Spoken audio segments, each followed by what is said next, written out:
اختر رضا اختر رضا اختر رضا پورا پورا پیراگراف جو ہے وہ حضرت ایک دفعہ سنتے، ہاں جی اب یہاں پر کیا ہے، یہاں پر یہ ان کے سامنے پڑھا جاتا، اور پھر اس کے بعد حضرت جو ہے وہ ٹرانسلیٹ، ایسا نہیں پوچھتے اب اس لائن کی بات کون سی لائن ہے، نہیں پورا پوچھ لیا اور پھر پورا لکھوا دیا. یہ حضرت کی شان. کیا کہنے مفتی صاحب، اللہ آپ کو جزائے خیر عطا فرمائے. کمال، آپ نے جو علوم کی فہرست بتائی ہے، میں نے کہا یہ تو ٹائٹل ہے، اور حضرت کو اس پر مہارت تھی ان تمام علوم پر. امامت کے درجے پر تھے. سبحان اللہ. علامہ عامر اخلاق شامی صاحب، حضور آپ نے تو کئی اسفار کیے ہیں حضور تاج الشریعہ کے ساتھ رحمۃ اللہ تعالیٰ علیہ.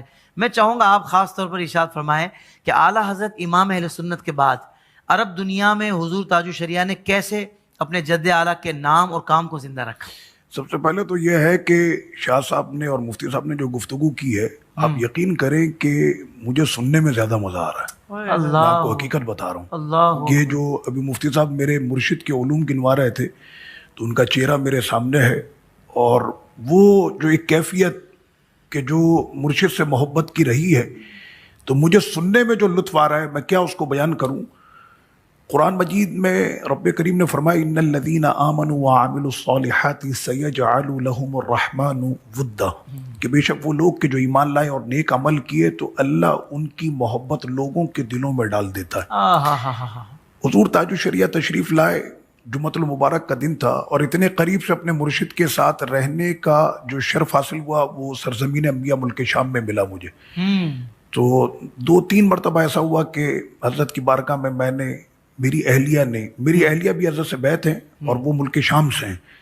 تو اس وقت تو حضرت کی جو مریدین اور خلفاء کی جو ملک شام میں تعداد ہے وہ سینکڑوں سے بڑھ کر اب ہزاروں میں چلی جائے. اتنے وہاں پر عرب میں لوگ آپ سے مرید بھی اور آپ کے خلفاء بھی. اللہ. تو جمعۃ المبارک کی صبح حضرت تشریف لائے، اور جمعرات کے دن میں نے شاہ صاحب وہاں پر ملک شام کے علماء، ان کو میں نے دعوت دی جمعرات کو. اب اس پروگرام کی دعوت بھی تقریباً 4-5 دن پہلے مجھے ملی ہے. تو ایک دن پہلے اگر آپ کسی کو دعوت دیں، وہ کہے گا اب تم کو یاد آ رہا ہے. وہ بھی شام کو جب مجھے کنفرم ہو گیا کہ حضرت بریلی شریف سے دبئی پہنچ چکے ہیں، تو اس لیے کہ پہلے بھی یہ ہوا تھا کہ دعوت دے دی اور اس کے بعد پھر حضرت کی مصروفیات کے پیش نظر حضرت تشریف نہ لا سکے. تو میں نے اس دفعہ یہ سوچا کہ حضرت جب بریلی شریف سے دبئی یا کہیں پہنچ جائیں گے پھر میں دعوت دوں گا. تو شام میں ساری چیزیں تیار تھیں، علماء کرام کو دعوت دے دی. دوسرے دن اب مجھے یہ تھا کہ ایک دن پہلے دعوت دیا، مفتی دمشق ہیں تو مفتی شام ہیں تو فلاں ہیں، تو وہ اب جنہوں نے ہدایت شریف کی شرح کی ہے، ہدایت شریف کی شرح جنہوں نے کی ہے ایسے علماء، شیخ عدنان درویش، اور اسی طرح سے جو اکابر علماء کرام، مجمع شیخ احمد کفتارو کے پرنسپل ڈاکٹر صلاح الدین کفتارو، یہ مفتی اعظم شام کے بیٹے ہیں. اس کے علاوہ شیخ عبدالعزیز خطیب حسنی جو ہمیشہ تشریف لاتے ہیں، اور ابھی انشاءاللہ 15 جون کو پھر تشریف لا رہے ہیں. 2 ہفتے کے بعد انشاءاللہ حضرت تشریف لا رہے ہیں. تو یہ اکابر علماء کرام، شاہ صاحب وہاں پر ایک خاندان ہے، اور اس خاندان کے علماء کو یہ جو ہے ملکہ حاصل ہے کہ وہ انصاب کا علم رکھتے ہیں. ماشاءاللہ. تو وہ انصاب کا علم رکھنے والے، جیسے آل کتانی کہ جن کے دادا کا جو تقریر ہے، دادا کی سیدنا شیخ جعفر علی الکتانی، الدولت المکیہ بالمادۃ الغیبیہ پر ان کی تقریر ہے. تو ان کے خاندان کے جو پڑ پوتے ہیں ابو الخیر محمد علی کتانی، وہ بھی موجود تھے وہاں پر. تو یہ سارے علماء کرام اس دن وہاں پر تشریف لائے. تو مجھے بڑی حیرت ہوئی کہ اتنی جو ہے وہ کم وقت میں اور اتنے علماء کرام کا آ جانا. جو کاؤنٹنگ ہم نے کی تھی وہ تقریباً 114 علماء کرام، مفسر، محدث، فقہا. اور یہ میں ان علماء کی بات کر رہا ہوں کہ جیسے حضرت نے فرمایا نا مفتی صاحب نے کہ علم میراث، علم فرائض جو ہے وہ آدھا علم ہے. تو وہاں پر ایسے علماء موجود تھے کہ جن کے علم فرائض، میراث پر لکھی ہوئی کتابیں دنیا کی یونیورسٹیوں میں ٹرانسلیٹ کرا کے پڑھائی جاتی ہیں. وہ علماء وہاں پر موجود تھے.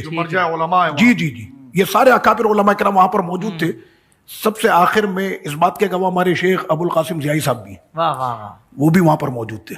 تو اچھا وہ تو ہے نا، میں نے جو آیت پڑھی کہ اللہ ان کی محبت لوگوں کے دلوں میں ڈال دیتا ہے. حضرت تشریف لائے تو میں نے اجازت لی تھی وہاں پر گورنمنٹ سے کہ ہمیں ایئرپورٹ کا جو ایک ہوتا ہے VIP روم ہوتا ہے، تو اس کے لیے اجازت یہ ملی تھی کہ میں دمشق سے میں آؤں گا اندر اور وہاں سے صرف میرے مرشد تشریف لائیں گے. ٹھیک ہے. تو جس کو وی آئی پی لانچ کہتے ہیں. تو انہوں نے وی آئی پی لانچ نہیں بلکہ ہمیں وہ لانچ دیا جو ان کے پریسیڈنٹ کے لیے تھا. اچھا. میں آپ کو حقیقت بتا رہا ہوں, میں نے تو وی آئی پی لانچ کے لیے بات کی تھی, لیکن جب میں وہاں پہنچا تو پتا چلا کہ نہیں جناب, پریسیڈنٹ صاحب والا جو روم ہے وہ حضرت کے لیے تھا. واہ واہ واہ. یہاں سے حضرت کے لیے جو دمشق میں طلبہ تھے اور علماء تھے تو تقریباً کوئی 50 سے 60 یہاں سے اندر داخل ہوئے ایئرپورٹ میں, اور وہاں سے حضرت کے ساتھ جو پورا وفد آیا تھا وہ بھی اسی کمرے میں. لگ ایسا رہا تھا کہ یہ دمشق ایئرپورٹ میرے مرشد کی جاگیر ہے. بھائی کیا کہنے. واہ. بالکل ایسے ہی. یہ منظر جو میں بیان کر رہا ہوں یہ اس کے متعدد گواہ. ماشاءاللہ. اس کے بعد وہاں پر ایک معاملہ یہ ہوا کہ لنکا کا ایک شخص تھا جس کو ہم سری لنکا کہتے ہیں, وہ پیچھے پڑا ہوا ہے, مجھ کو آنا ہے, مجھ کو آنا ہے. میں جب بھی پاسپورٹ اس کا دوں ویزے کے لیے وہ اس کو ریفیوز کر دیں. اس نے پھر ٹکٹ کو ایسا بنایا کہ میں یہاں آؤں گا, اگر آنے دیا تو ٹھیک ہے, نہیں تو پھر میں یہیں سے واپس ہو کے دبئی, اور دبئی سے میں چلا جاؤں گا. تو وہ میرے پاس آیا, آ کر مجھے کہنے لگا عامر صاحب آپ میں نے جی, اور رونے لگا. میں نے اپنے مرشد کے ساتھ ملک شام کی زیارت کرنی ہے. تو میں نے کہا ٹھیک ہے حضرت سے عرض کرو. اب وہ حضرت کے قدموں میں بیٹھ کر کہتا ہے کہ حضرت آپ کہیں نا عامر بھائی کو میرا ویزا لگوا دیں. 2 مرتبہ میں اس ویزے کو امیگریشن میں دے چکا ہوں, دونوں مرتبہ ریفیوز ہوا ہے کہ ہم نہیں دے سکتے اس کو ویزا. جمعے کا دن ہے, ایئرپورٹ پر کوئی بھی بڑا افسر نہیں ہے جس کے پاس اتھارٹی ہو. حضرت نے فرمایا کہ عامر صاحب, عامر اس طرح سے کچھ, عامر جائیے اور جا کر ان کا ویزا لگوا دیں. تو میں لے کر گیا تو وہاں پر کلرک بیٹھا ہوا ہے جس کے پاس اتھارٹی بھی نہیں ہے. اس کو میں نے پاسپورٹ دیا, اس نے اسٹیمپ لگائی, انٹری کی, نیچے عربی میں لکھ دیا 4 دن کی اجازت ہے, کیونکہ حضور کا وہاں پر قیام 4 دن کا تھا. اللہ اکبر. میں وہاں سے واپس آیا تو حضرت نے فرمایا ہو گیا. میں نے جی حضور ہو گیا کام. اچھا یہ صبح میں حضرت تشریف لائے. کلرک کو پتا تھی کہ حضرت کا بھی 4 دن کا قیام ہے؟ نہیں اس کو نہیں پتا, کچھ نہیں پتا, اس کو تھوڑی پتا ہے. واہ واہ واہ واہ. اس کے پاس تو اتھارٹی بھی نہیں ہے ویزا دینے کی. دفتری آدمی ہو تو دفتری آدمی. ہاں وہ کلرک تھوڑی دے سکتا ہے, جرنل کا کام ہوتا ہے, جرنل ویزا دیتا ہے, کلرک کا کام نہیں ہوتا. واہ واہ واہ. اور جمعے کا دن وہاں چھٹی ہوتی ہے جمعے کو. بہت اچھے. واہ. تو صبح حضرت تشریف لائے کو 10 بجے کے وقت دمشق, اور رات میں مغرب کے بعد حضرت کی جو ہے وہ نشست تھی علماء اکرام کے ساتھ. تو 114 کے قریب میں نے بتایا نا کہ آپ کے علماء اکرام. آخر میں تشریف لائے مفتی دمشق, فقہ حنفی کے بہت بڑے عالم مفتی دمشق, ڈاکٹر عبد الفتاح البزم. ڈاکٹر عبد الفتاح البزم, میں نے شاہ صاحب ایسے روب والا شخص میں نے نہیں دیکھا. یعنی علماء اکرام کے اندر جو روب ہے ان کا, اور ان کا انٹرنیشنل یونیورسٹی ہے مجمع الفتح الاسلامی کے نام سے. تو ہمارے یہ جتنے بھی شامی آپ کو پاکستان میں نظر آتے ہیں, ہندوستان میں نظر آتے ہیں, جن کے نام کے ساتھ شامی لگتا ہے, یہ سارے اسی ادارے کے پڑھے ہوئے ہیں. صحیح. تو انہوں نے مجھے فون کیا. پہلی بات تو یہ ہے کہ یہ ان کی بارگاہ میں شاید توہین ہی ہوگا کہ 1 دن پہلے میں نے ان کو دعوت دی ہے. انہوں نے مجھے مغرب کے وقت فون کیا اور فرمایا کہ مرشد آ گئے آپ کے. میں نے جی حضرت تشریف لے آئے. کہاں پر ہے حضرت؟ میں نے کہا فلاں جگہ پر. بی بی سیدہ زینب پاک رضی اللہ عنہا کا جو مزار شریف ہے بالکل اس سے متصل حضرت کی جو ہے وہ رہائش تھی. واہ واہ. سبحان. وہ ایک فارم ہاؤس تھا, اس میں حضرت. تو مفتی دمشق تشریف لائے. مجھے حیرت ہے کہ جمعے کے دن یہ تشریف لیا ہے, وہ بھی اس علاقے میں. اچھا وہاں پر شاہ صاحب یہ ایئرپورٹ کا راستہ ہے, تو ایئرپورٹ کے راستے میں ویسے بھی سناٹا ہوتا ہے. تو حضرت کی آمد سے ایک شخصیت کو تو آپ بھی جانتے ہیں, شیخ سید صباح, جو سیدنا امام موسیٰ کاظم رضی اللہ عنہ کے مزار شریف اور آپ کے خاندان سے ہیں, اور بغداد شریف میں جو آپ کے امام ابو یوسف رضی اللہ عنہ کے مزار شریف کی متولی شیخ سید صباح جی. یہ 2 دن کے بعد اچانک رات میں تشریف لائے. ہم حضور کے قدموں میں بیٹھے ہوئے تھے, تو دروازہ کھولا, کسی نے دیکھا تو سید صباح اور آتے مجھے کہا شیخ عامرانہ زعلان منک, میں تم سے ناراض ہوں. میں نے کہا حضور, کہنا اللہ کے ولی آئے اور تم مجھے بتا بھی نہیں رہے. اللہ. تو میں نے کہا کہ حضرت اچھا میں صرف اس وجہ سے ڈر رہا تھا, مرشد ہمارے ہندی جنسیہ, نیشنلٹی ہندی, میں پاکستانی. حضرت کے ساتھ آنے والی تقریباً 5 سے 6 نیشنلٹیاں اور تھیں. بیٹھے ہم شام میں, شیخ صباح کا پاسپورٹ عراقی. تو میں نے کہا ان کو دعوت دینے سے کہ ایسا نہ ہو کوئی سرکاری معاملات ہو جائے, اس وجہ سے میں نہیں. تو وہ فرمانے لگے کہ مجھے کسی نے دعوت نہیں دی ہے, میں یہاں سے گزر رہا تھا, رات یہاں پر اتنی اندھیرا ہوتا ہے, وہ فارم ہاؤس کا علاقہ ہے تو وہاں پر کتنا اندھیرا ہوتا ہے فارم ہاؤس کے ایریا جو. تو تو کہنا میں یہاں سے گزر رہا تھا تو میں نے دیکھا کہ آسمان سے کوئی نور کی ایسے بارش ہو رہی ہے اس گھر پہ. اللہ. تو وہ نور کی بارش دیکھ کر میرے دل نے کہا کہ مانو نہ مانو یہاں پر کوئی اللہ کا ولی آیا ہوا ہے. میں یہ دیکھنے کے لیے آیا ہوں, مجھے نہیں پتا تھا کہ حضور تاج الشریعہ یہاں تشریف لائے. ہائے ہائے ہائے ہائے. تو حضرت کی وہاں پر جو گفتگو رہی, پھر وہ سارے علماء کرام وہاں پر موجود تھے. مفتی دمشق جب تشریف لائے تو ایک طرف میں اور ایک طرف شیخ ابو القاسم بھائی, ہم دونوں ایسے چل رہے تھے. تو حضرت ایسے صوفے پر جلوہ گر تھی اور گفتگو حضرت کی علماء کرام سے چل رہی تھی, سوال جواب کا سلسلہ چل رہا تھا. اور میں بھی ایک اس پر بات بتاؤں گا کہ حضور سے سوال جواب کا سلسلہ ہوتا کیسے. تو حضرت ایسے تھے, تو یہاں پر وہ کھدرا سا فرش ہے, تو مفتی دمشق کے بڑے بڑے شام کے علماء کرام وہ اتنا جھک جھک کے ان سے ہاتھ چومتے ہیں. تو آج میں نے پہلی مرتبہ دیکھا تھا زندگی میں, اپنی پہلی مرتبہ, کہ مفتی دمشق کہ جن کا جبہ اور قبہ بھی جو ہوتا ہے وہ ہزاروں لاکھوں کا ہوتا ہے, تو اپنے اس کھدرے فرش پر گھٹنوں کو ٹیک کر میرے مرشد کے ہاتھ چوم رہے تھے. یہ میں نے دیکھا. یعنی ابھی کوئی وہی والی بات ہے, سیجعل لہم الرحمن ودا, اللہ تعالیٰ ان کے روب کو, ان کی محبت کو لوگوں کے دلوں میں ڈال دیتا ہے. حضور تاج الشریعہ میرے مرشد کریم نے پھر وہاں پر گفتگو کے بعد آخر میں حضرت نے اپنا ایک کلام پڑھا, اللہ اللہ اللہ مالی رب اللہ. اس کا آخری جو مقطع ہے شاہ صاحب, اس میں ہے ھذا اختر ادناکم ربی احسن مثواہ.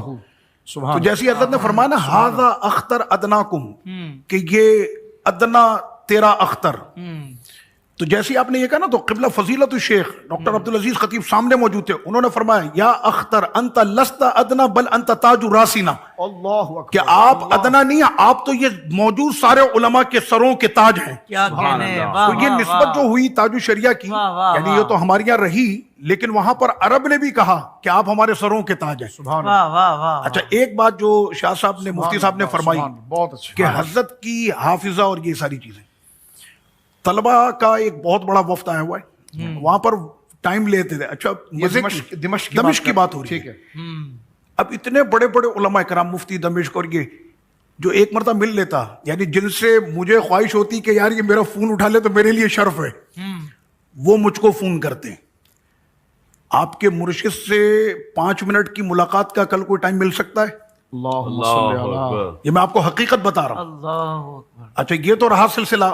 اس کے بعد پھر یہ کہ طلبہ اکرام کے ساتھ حضرت کی ایک نشست تھی, تقریباً 40 سے 45 ملک کے طلبہ تھے وہاں پر. حضرت سے اگر انگریزی میں سوال ہو تو جواب انگریزی میں, حضرت سے عربی میں سوال ہو تو عربی میں, 2 زبانوں پہ بات چیت چل رہی تھی, عربی اور انگریزی. شیخ ابو الہدیٰ یعقوبی بہت بڑا نام ہے, سید سادات ہیں, بہت بڑا نام ہے. مغرب سے آپ کا تعلق ہے, موروکو سے, اور شیخ ابو الہدیٰ یعقوبی کا پورے عرب میں بہت بڑا نام ہے.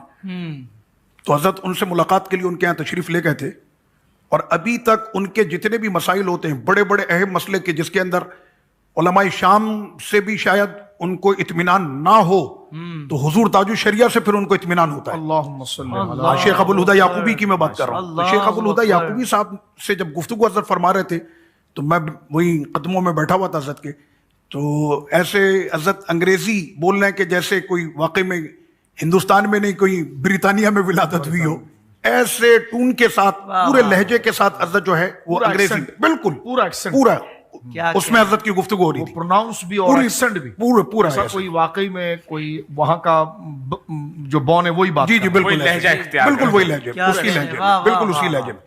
یہاں تک کہ شیخ عبد الرزاق حلبی, سبحان اللہ, ان کو ثانی امام ابو حنیفہ کہا جاتا ہے, تو ان سے ملاقات کے لیے بھی حضرت تشریف لے گئے تھے.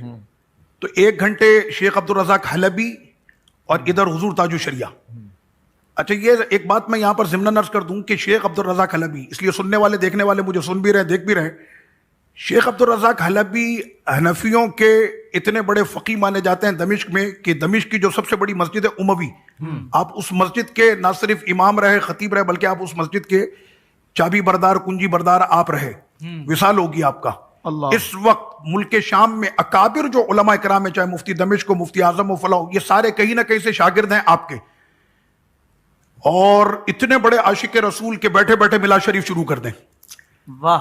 لیکن پاکستان کے ہوشیار پہنچتے ہیں شیخ عبد الرزاق حلبی کی بارگاہ میں, وہ کہ جن کے یہاں پر میلاد شریف جن کو ہضم نہیں ہوتا, اور میلاد شریف کا نام بھی ہضم نہیں ہوتا. میں نے ایسوں کو دیکھا کراچی سے کہ وہ شیخ عبد الرزاق حلبی کی نشست میں کھڑے ہو کر سلام پڑھ لیتے. اللہ اکبر. اور پھر وہ یہ کہتے ہیں کہ شیخ عبدالرزاق حلبی کی جوتیاں اٹھانا ہمارے لیے شرف کی بات ہے. تو الحمدللہ جب میرے مرشد تشریف لائے تو شیخ عبدالرزاق حلبی بھی خاموش، ادھر مرشد کریم بھی، دونوں ایسے تخت پر جو ہے جلوہ گر ہیں، اور نیچے مفتی دمشق بیٹھے ہوئے ہیں، اللہ اکبر، مفسر قرآن بیٹھے ہوئے ہیں، اللہ شارع ہدایہ شریف وہ نیچے بیٹھے ہوئے ہیں. اللہ. کیا کہنے. ہم لوگ ایسے نیچے بیٹھے ہوئے تھے، 1-1.25 گھنٹے تک دونوں بزرگ خاموش بیٹھے رہے.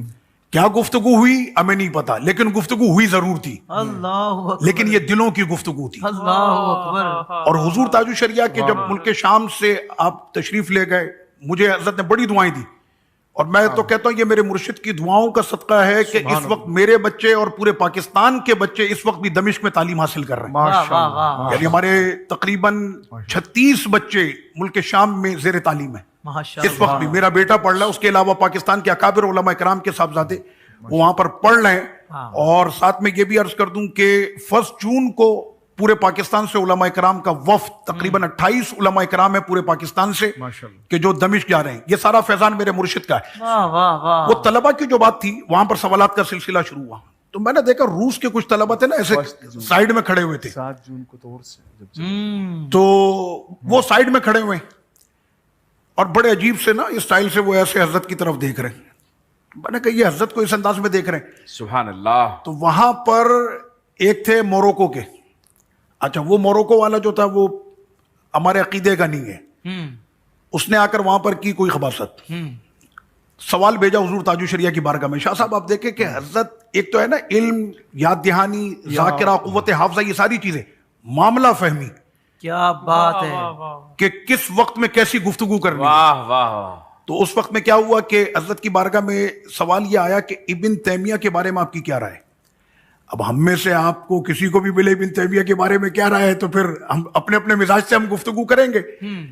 عرب کے اندر ابن تیمیہ کا ایک بڑا نام بنایا ہوا ہے، اس کو شیخ الاسلام کہتے ہیں. وہ کہتے ہیں ٹھیک ہے اس کے معاملات یہ تھے، وہ دال ہے، وہ مدل ہے، وہ فلاں ہے، لیکن علم کا بہت بڑا جو ہے نا وہ زیر بخار تھا. یہ حضور تاج الشریعہ کی بارگاہ میں اس نے جان کر یہ سوال پیش کیا کہ حضرت ابھی اس کی کھچائی کریں گے، اور جو حضرت کا جو ایک یہاں پر لوگوں کے دلوں کے اندر محبت کا یہ جال جو ایک بنا ہے یہ ٹوٹ جائے گا. اس نے مکاری کی اور جان کر یہ سوال بھیجا. اب مرشد کریم کا جواب سنیں، کتنے پیارے انداز میں حضرت نے بڑے تحمل کے ساتھ جواب دیا. فرمایا کہ ابن تیمیہ یہ حوران کا رہنے والا تھا. حوران وہیں قریب میں جہاں پر امام نووی رحمۃ اللہ علیہ کا مزار ہے، نوا کے قریب حوران ہے. تو فرمایا کہ یہ حوران کے رہنے والے تھے. شام کے فلاں عالم نے ان کو گمراہ لکھا، شام کے فلاں عالم نے فلاں کتاب میں اس کو جو ہے وہ خارج اسلام لکھا، شام کے فلاں عالم نے فلاں کتاب میں اس کو جو ہے گستاخ رسول لکھا، اس نے گستاخ، ایسے اپنا کوئی بھی نہیں، انہی کے ملک انہی کے علماء سے حضرت نے اسی کا کام پورا کر دیا. کیا کہنے. واہ کہ کوئی اب بولنے والا بول ہی نہیں سکتا کہ بھائی میں تھوڑی کہہ رہا ہوں یہ آپ کے ملک کے شام کے علماء نے یہ بات کہی. تو وہ رشین جو طلبہ تھے وہ آئے، مجھے کہنے لگے کہ ہمارا یہ دوست ہے، وہ درد سر والی بات ہو رہی ہے. واہ واہ واہ. یہ ہمارا دوست ہے، پیدائشی اس کے سر میں درد ہے. اچھا. ہاں. تو میں نے کہا اچھا وہ ان کا جو اسٹائل تھا نا وہ مجھے اچھا نہیں لگ رہا تھا. وہ ہوتے بھی 6.5 فٹ کے رشین، اور کھڑے ہوئے بھی ایسے نا کوئی جیسے تنقید اور طنز کی نظر سے حضرت کی جانب دیکھ رہا ہوں. تو میں نے کہا حضرت ابھی یہاں پر موجود تھے، اس ٹائم پر تم آتے، تم اب آ رہے ہو؟ کہنا آپ پوچھ لیں، اگر اجازت مل جائے تو ہم اپنے اس ساتھی کو دم کرانا چاہ رہے ہیں. میں کمرے میں گیا تو حضرت ایسی اس وقت جو ہے یعنی 3-4 گھنٹے گفتگو کرنے کے بعد بھی حضرت بالکل اسٹمنا ویسے ہی. میں نے حضرت کی بارگاہ میں عرض کی کہ حضور ایسا معاملہ ہے، فرما بلاؤ اس کو. تو وہ رشین آ کر جو ہے وہ حضرت کے قدموں میں ایسے بیٹھ گیا. تو حضرت نے ایسے دونوں ہاتھوں کو اس کے سر پر رکھا اور پڑھنا شروع کیا. شاہ صاحب یقین کریں کہ ابھی کوئی منٹ یا اس سے کم یا اس سے زیادہ ایسی ہوا ہوگا کہ وہ رشین زبان میں یہ کہتا ہے کہ میرے سر کا درد چلا گیا. یہ وہ درد تھا جو اس کو پیدائشی تھا، سارے علاج کے بعد بھی نہیں ختم ہوا تھا. آج حضرت کی ہاتھ رکھنے کی برکت تھی کہ درد چلا گیا. اور وہ لوگ کہ جو اب تک حضور کو ایک تنقیدی نظر سے دیکھ رہے تھے، حضرت کے ہاتھ کو تھام کر یہ وہیں پر حضرت کے مرید ہوئے. پھر سبحان الحمدللہ. کیا کہنے حضرت، آپ نے تو کمال گفتگو. سبحان اللہ. اللہ آپ کو جزائے خیر عطا فرمائے. یقین حضرت یہ ذکر ایسا ہے کہ اس میں تو وقت کا پتہ بھی نہیں لگتا، تو بہت تیزی سے. اور یہ واقعی ایک نشست میں اتنی بڑی ہستی کا ذکر کما حق کو ہو بھی نہیں سکتا. تو اللہ تبارک و تعالیٰ آپ تمام علماء کرام کا سایہ سلامت رکھے. مفتی صاحب نے ارشاد فرمایا تھا کہ حضرت کا کہا ہوا نعتیہ کلام، تو اس کے دو آپ حضرت کے صرف جو یعنی حضرت علامہ، میں اس مجلس میں ان بزرگ ہستی کا نام لوں گا، جی حضرت علامہ مفتی شعیب رضا